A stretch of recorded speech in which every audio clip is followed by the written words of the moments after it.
Hello, I'm Yousef Munayyer, head of the Palestine-Israel program and senior fellow here at Arab Center, Washington, D.C., and your podcast host. Hey everyone, I'm Yara. I'm an assistant professor of global health management and informatics and a non-resident fellow at the Arab Center. I'm Rami Khouri. I'm a non-resident fellow at the Arab Center and a distinguished fellow at the American University of Beirut. I'm Hanna Alshaikh, and I'm the Palestine Project Coordinator at Arab Center, Washington, D.C. Welcome to another Hiwar episode of this podcast. Hiwar is the Arabic word for dialogue or discussion, and in each of these episodes, I, along with my Arab Center colleagues, discuss some of the big issues of the day. Last time we chatted, we had talked about the news that the Israeli military intended to expand what it called a buffer zone by forcing even more people out of Rafah in the southern part of the Gaza Strip and potentially raising any remaining structures there.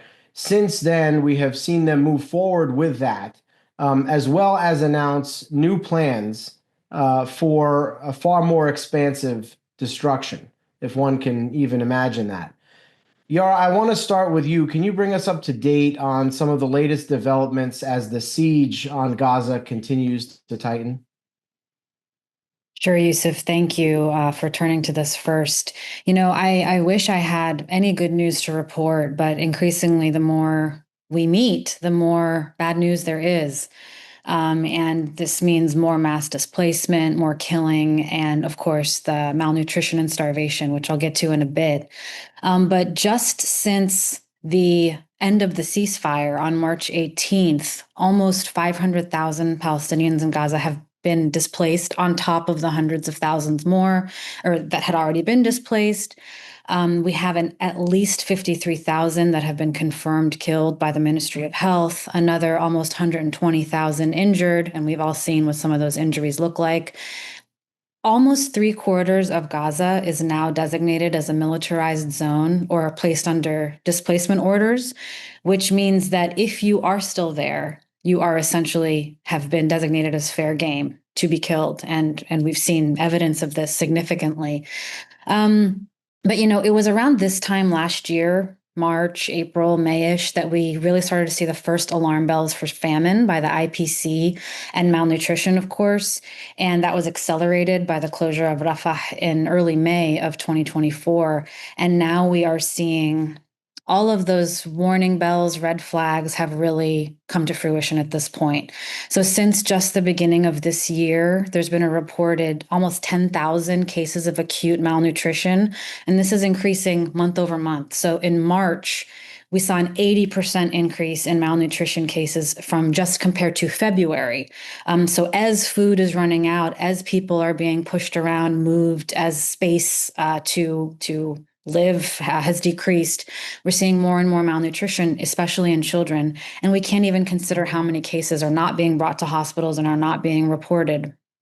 And this is not just due to this blockade, which was imposed by the Israeli government on March 2nd, as the ceasefire was kind of coming to an end, but the food that does remain in some markets has increased in price by, in some cases, 1,400%.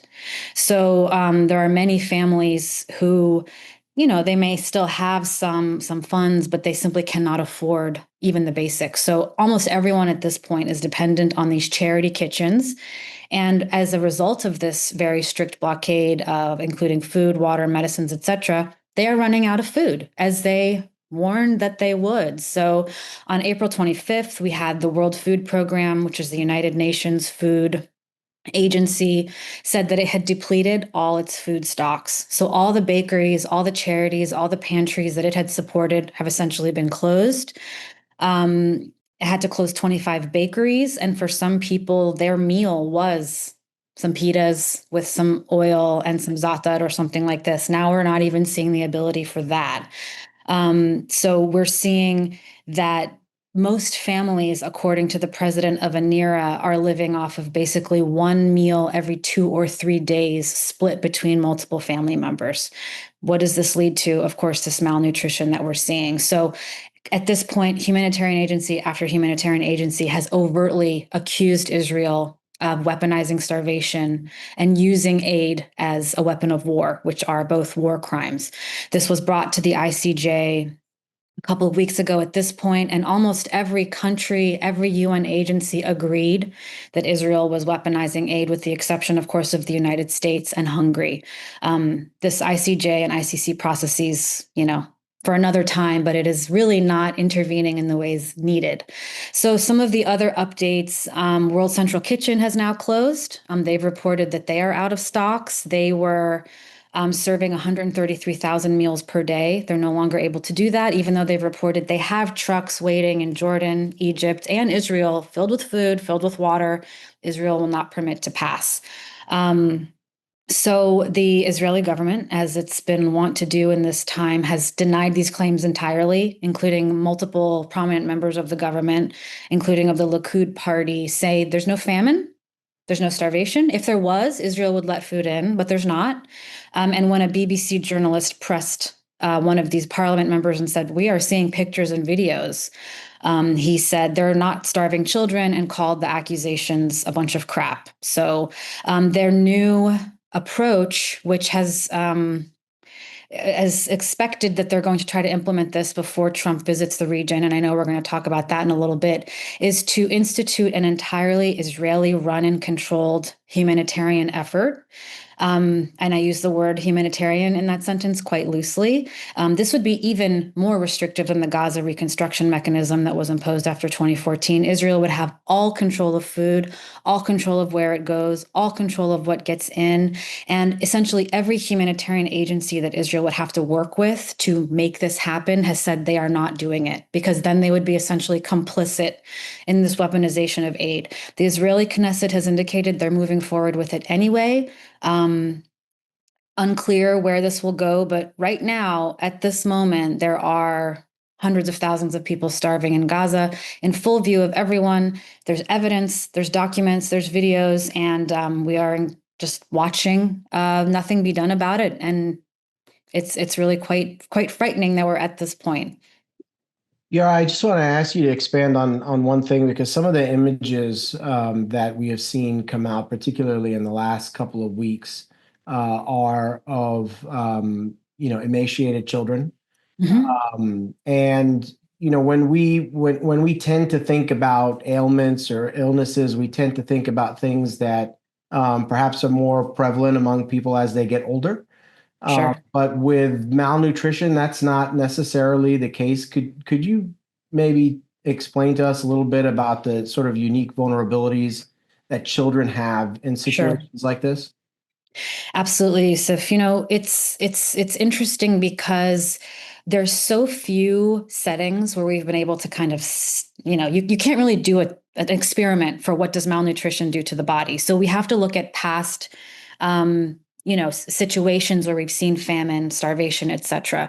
And undoubtedly, we know that starvation and malnutrition in youth, aside from leading to premature mortality, some of these children are just going to starve to death. We've seen reports. I just read an account from a woman who has a 5-month-old child who weighs 4 pounds because there's no formula to get in, and the mother is too malnourished to produce milk. So what happens to these children if they survive? They will experience stunted growth. So this means that they will not be as tall or as large as they may have been. This is irreversible. So even if these children are able to be refed nutritious food, right? It's not just about calories. They also need to eat fruits and vegetables, things with vitamins and minerals and all of this. They will experience arrested growth, and they will have countless, and this is what we really don't understand, the mental incapacitation potentially of multiple months or years of your childhood, being malnutrition, being malnourished, being unable to feed. It has remarkable effects on how people are able to grow, to learn, to study, again, if they survive. So this is not just a current crisis for these children. This is a generational, potentially intergenerational, because we also have evidence from Holocaust survivors and survivors of other famines that there are some markers of malnutrition that can potentially be transferred intergenerationally. So this is not just an assault on Palestinian children today, but it's an assault on the Palestinian future for generations. And the longer it goes on, obviously, the worse these effects will be. Hanna, we know that this is a matter of calculated policy, right? The Israelis have not been shy about it. They've talked about why it's so important for them to basically prevent food from getting in.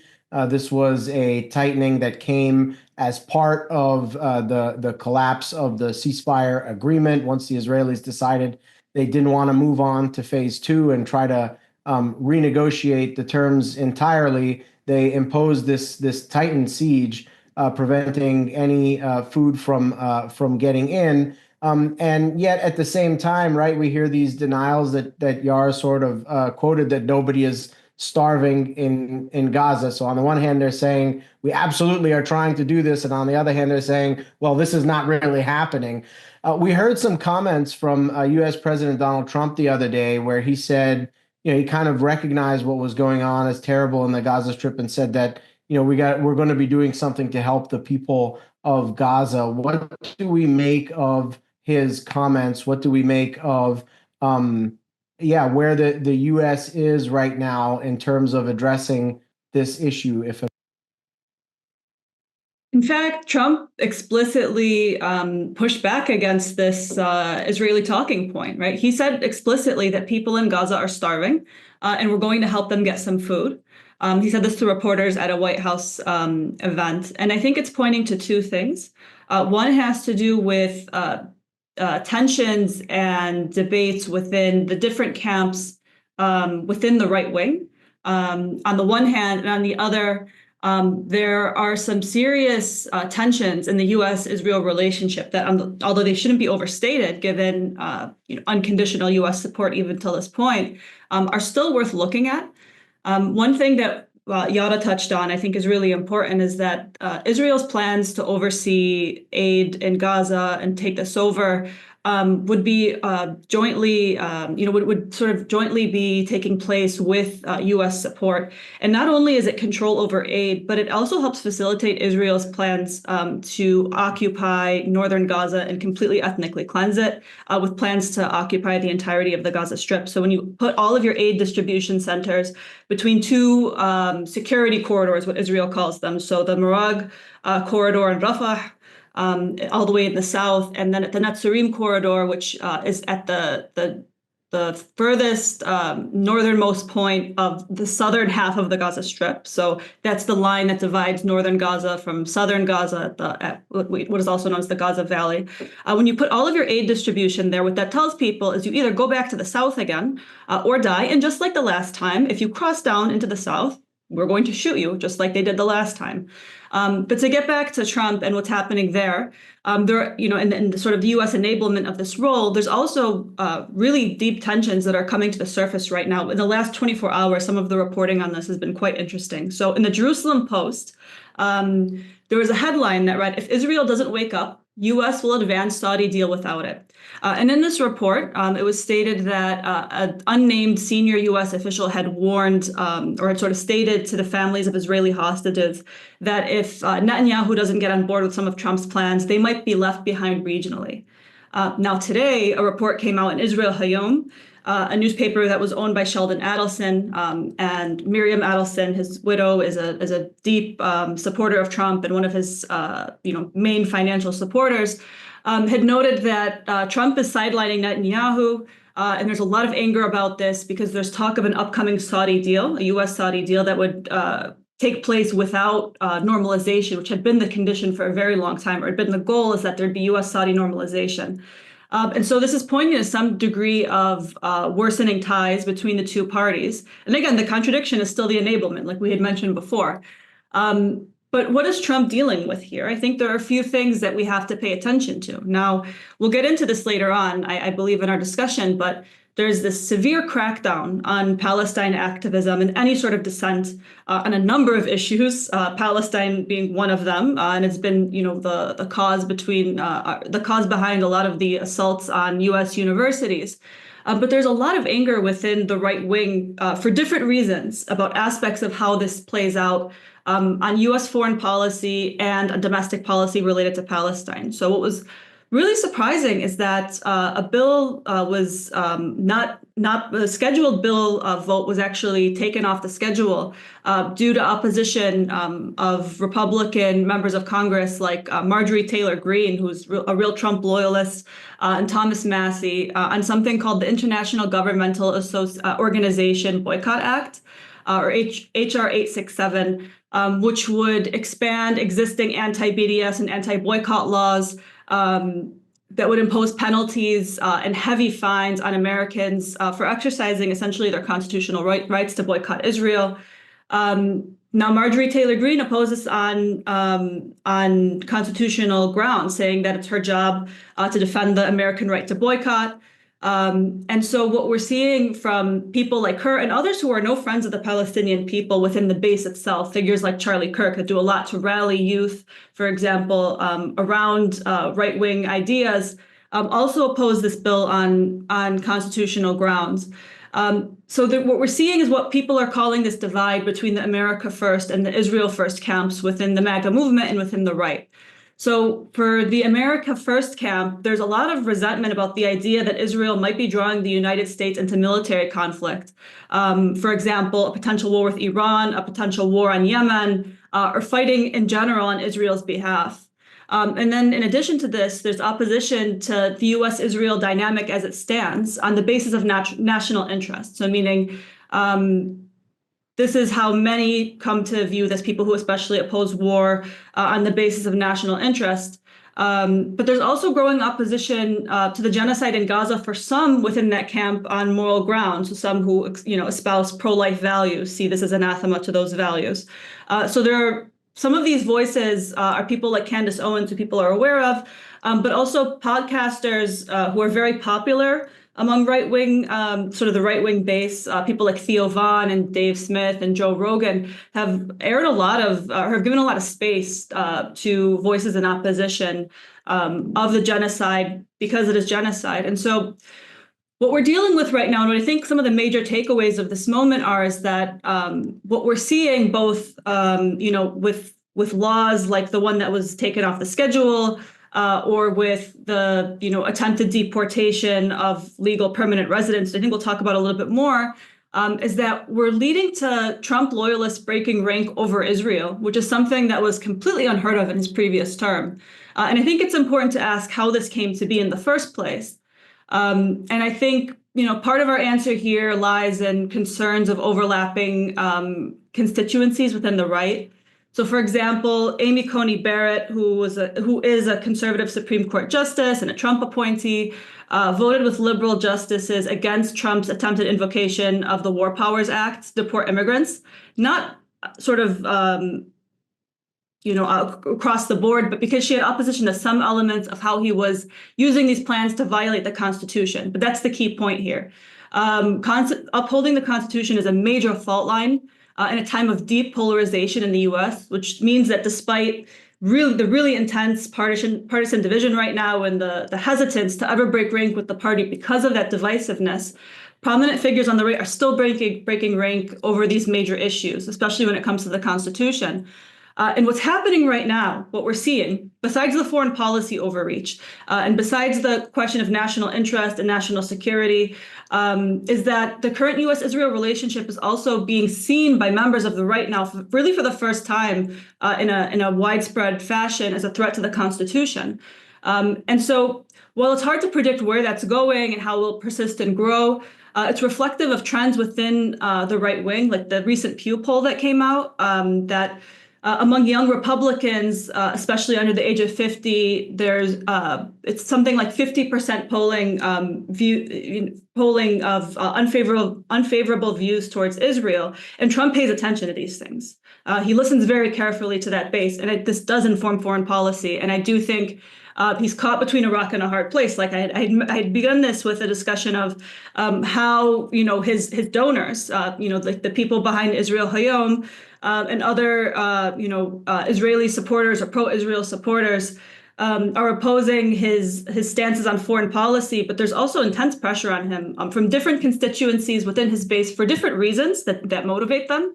And I think this is something that we have to be watching moving forward, because it will definitely also impact how he manages his commitment to things like administering aid in Gaza, but also negotiating a ceasefire and other regional arrangements.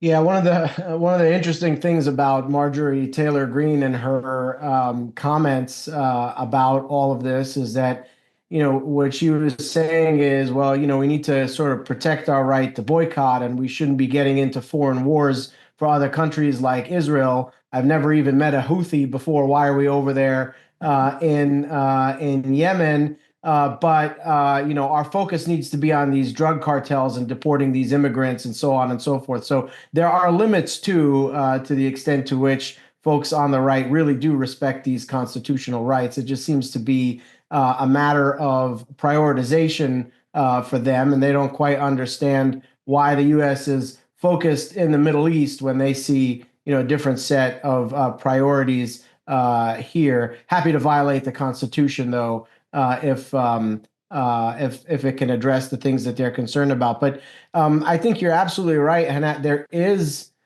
something happening here, and I mean, we see it especially with what's happening right now with the progress on the diplomatic talks with Iran.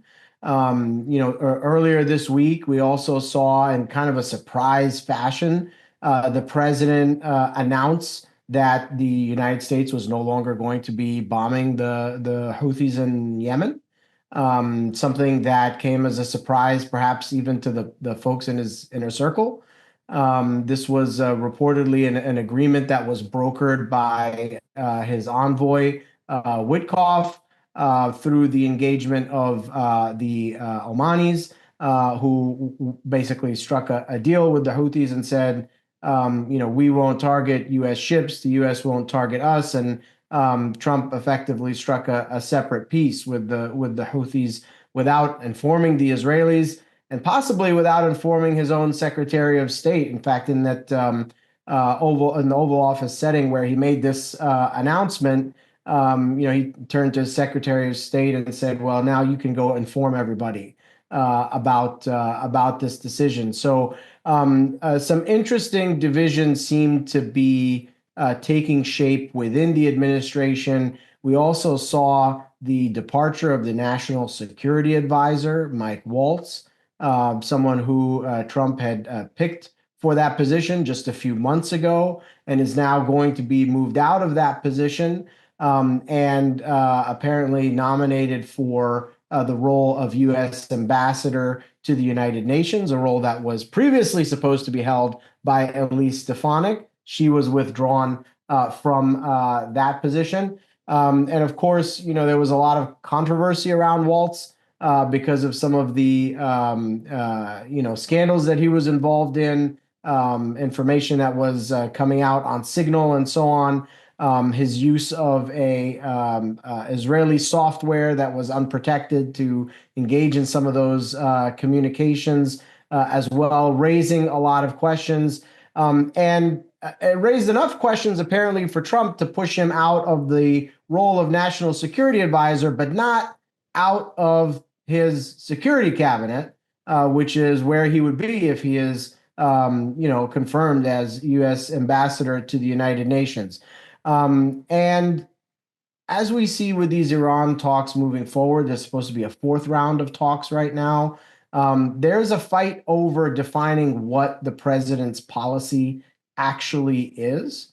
And you hear some voices who are pushing for a U.S. policy that would allow for an agreement with Iran that is in a lot of ways similar to the previous JCPOA framework.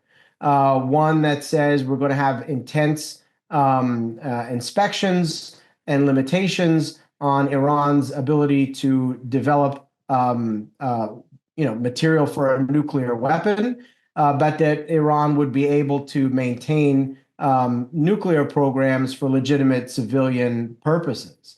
On the other side, though, there's a faction within the administration that's pushing for an American policy that says no nuclear at all, not even for civilian purposes, not for research, not for energy, not for anything, a complete dismantlement of Iran's nuclear program, not just its ability to enrich for weapons grade uranium. So these are very different things. And clearly on the former, there's a pathway for a likely agreement with Iran. With the latter, it's a non-starter that will surely lead to U.S.-Iranian confrontation. And for those who are pushing that policy, that's clearly the goal here. And it's interesting to watch this play out as some of those figures are being more sidelined, especially as Donald Trump now prepares to head to the region, where he's going to be meeting with a number of Gulf leaders, heading to the UAE, to Qatar, to Saudi Arabia. Rami, I wanted to ask you, as the president heads out for this trip, his first sort of official foreign trip, I think, he went to the funeral for Pope Francis, but that was sort of a spontaneous thing. This has been, planned for some time now. There's clearly been an effort to prepare for this with a lot of different sort of achievements that they could point to when they make this trip in their various bilateral relationships. What do you see as on the agenda for the United States with these different countries, and what should we expect out of this trip from Donald Trump to the region? Well, that'll take about another half an hour because there's so many, but I'll give you the bullet points. What's fascinating about this trip, first of all, is he's not going to Israel or Jordan or Egypt, which traditionally are very strong American allies, but he is going to three members of the GCC who are very wealthy, and Trump is attracted to wealthy people at a personal, family, and business level. And at the same time, these three countries that he's visiting, as well as Oman, are actively involved, or trying to be involved in mediating resolution of conflicts across the region, which is a good sign. It's a sign of maturity. It's also a sign of some fear that they're worried about their well-being in the future. And at the same time, you have cutting across all of these relationships, the links with the Iran situation, arms sales and proliferation in the Middle East, the Gaza Israeli genocide, and the future of Gaza and the Palestinians and their national rights and aspirations. So this is really a kaleidoscope of many things coming together, including business for the Trump family. That he's going to inaugurate three big projects, real estate and crypto and all kinds of stuff. And then you've got the grand geostrategic transformations going on, because the Saudis and some of the other Arab Gulf countries are playing a role now where they're trying to balance their relationships historically with the U.S. Against Russia. Now they're trying to have a better relationship with Russia, China, and the U.S. and others.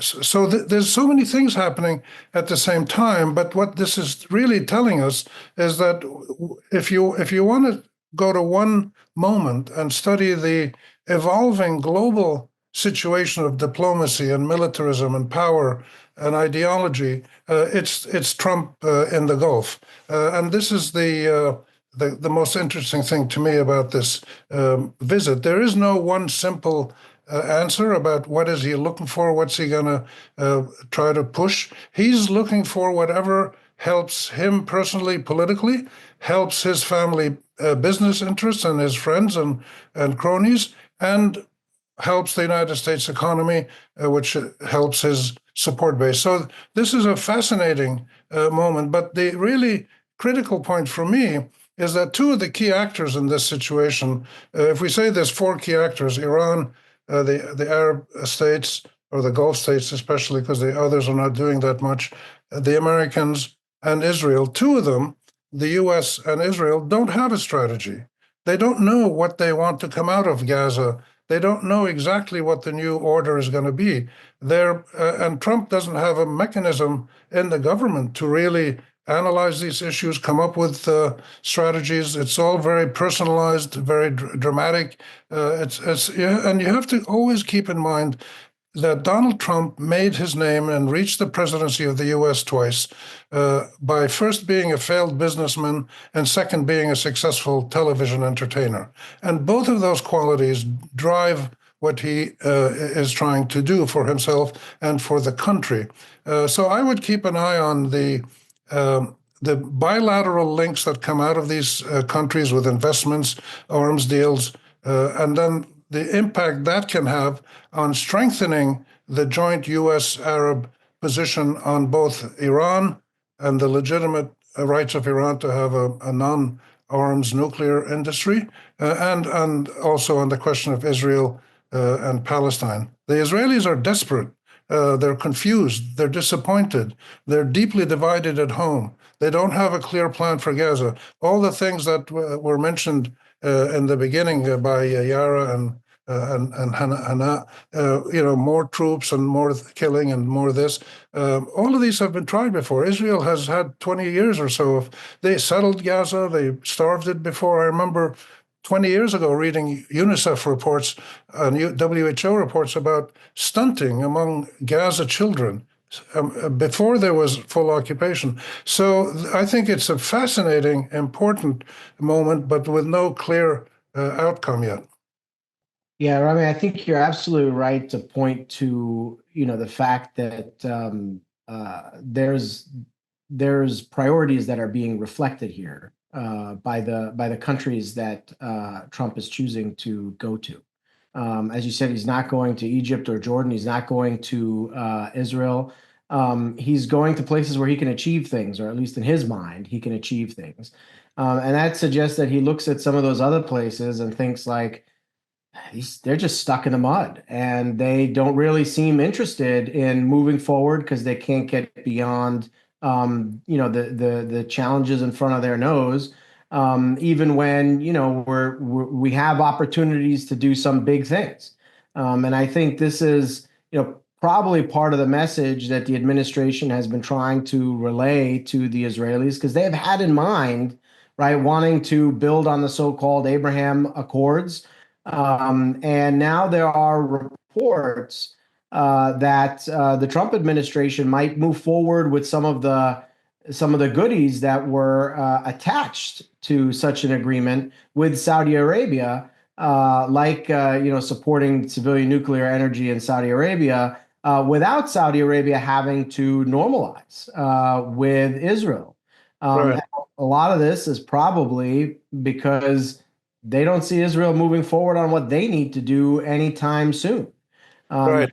For Trump, he might not want to wait around for that, and want to move forward with the things that he can get while he can get them. So we have two, I'll make a last point, we have two kind of contradictory dynamics taking place. The first is that all the actors, except for Iran, I would say, and Turkey, but all the Arabs, the US and Israel, are all experiencing moments of national fragility and even what we would say contestation within these countries. These are countries that are not fully anchored in a clear national ideology with a consensus among the political leadership. So these are very dynamic moments internally for all of these countries.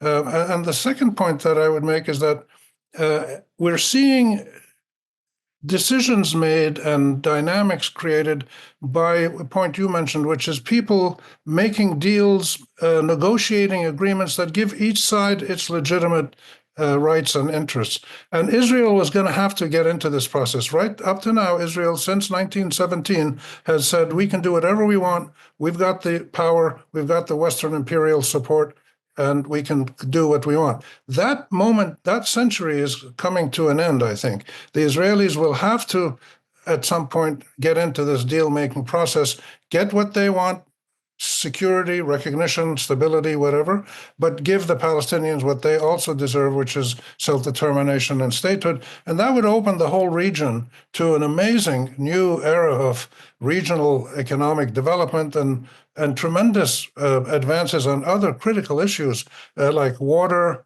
transportation, energy, really high-level strategic and existential issues that can't be addressed while the region's constantly involved in warfare.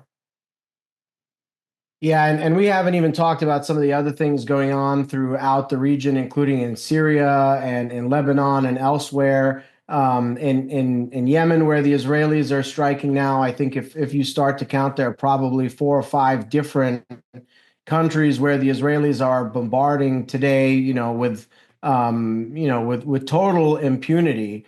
Not a behavior that suggests that they're interested in actually integrating with this region at all. On the domestic front, though, as the situation in Gaza continues to deteriorate, we have seen a return to mobilizations here, including protests at Columbia University and elsewhere. And we have also seen, some of the court cases start to progress for students who have been targeted by ICE and other agencies as well. The other day in Michigan, students who were involved in protests on the campus there and were charged by the state for crimes because of their engagement in protest. Well, a judge, was looking at that, and the prosecution decided to drop all the charges against the protesters once there was a prospect of biased prosecution being investigated. So it seems like they made a decision there that instead of showing their cards, they'd rather drop these charges. And we saw something similar happening in Los Angeles as well, where protesters who were charged with criminal behavior, they also had charges dropped. And perhaps most prominently, Mohsen Mahdawi, the Columbia graduate student who was arrested by ICE at his citizenship interview, was recently released by a judge who had reviewed his case and determined that there was no reason for him to continue to be held in detention as his legal case is resolved. We're starting to see maybe the courts start to do something in terms of protecting the right to protest. We're also starting to see, as Hanna mentioned, a growing number of voices, including on the right, coming out to say, we don't necessarily want to give up our First Amendment rights, not for Israel, not for anybody else.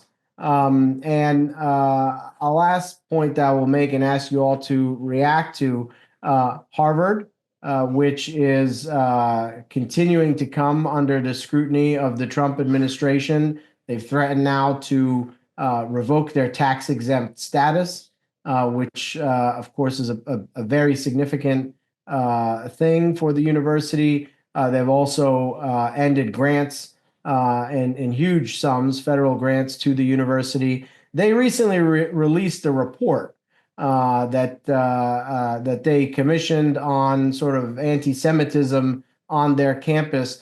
And the findings from this report were really interesting. They went out looking for anti-Semitism on campus, but what they came back and found was actually that it was Muslim students on campus far more than Jewish or Christian students on campus who feel intimidated, don't feel that they have the right to speak what's on their mind or fear repercussions from speaking their minds as well on campus. Where is this all going in the campus climate and when it comes to the right to protest? How are we evaluating the many different things that we saw on this front this week? Yeah, can I briefly just jump in and start here, and I'll be brief. It's interesting because for several weeks we were seeing these kind of high-profile public arrests of Palestinian advocates, seemingly, like I said, once a week or more, while we haven't seen those as much in recent weeks. Now, this is, the bar is on the floor with this in terms of repression, but it is telling, I think, that this is not necessarily going as smoothly or as easily as this administration had assumed. And like you said, I think getting pushed from their own camp as to, questions of due process and questioning judges that disagree with you, what is the country based on? I think it really points to the fragility of what America first means to different people, because to many people, that means literally America first, our Constitution, our laws, our rules. For others, that means this certain policy posture that kind of prioritizes Israel. And I think we're starting to see some fracturing of that. And I don't think that Israel is necessarily prepared for a U.S. that is not 100% in lockstep. So those kinds of issues go in together. And I want to point out, while there is some good news on that front, we still have one of the first high-profile cases, Mahmoud Khalil, whose wife gave birth several weeks ago while he was still being detained. And it's been more difficult to get updates about those who were kind of the canaries in the coal mine of this at the beginning. They got a lot of, press and protests and people coming out. But at the end of the day, if they're still detained, and they were, in this case, successfully removed from their home state, there's still some worrying dynamics there. But hopefully this is a lesson that this kind of repression is just not acceptable. And then turning to the Harvard report and kind of this bigger, broader issue, it's really interesting because really Harvard released two reports on the same day. And a lot of the reporting had kind of mashed them up into one report. But they had one report about anti-Semitism and anti-Israel sentiment. And then they had this other report on anti-Palestinianism, Islamophobia, etc.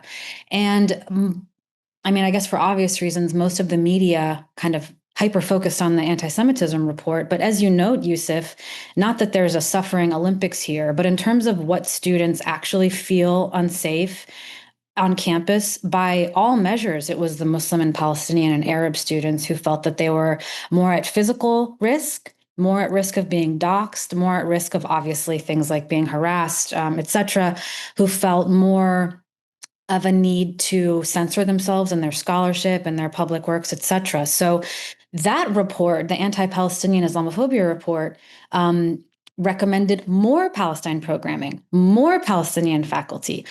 So it's interesting to see these dynamics working together because ostensibly this was meant to kind of show one outcome.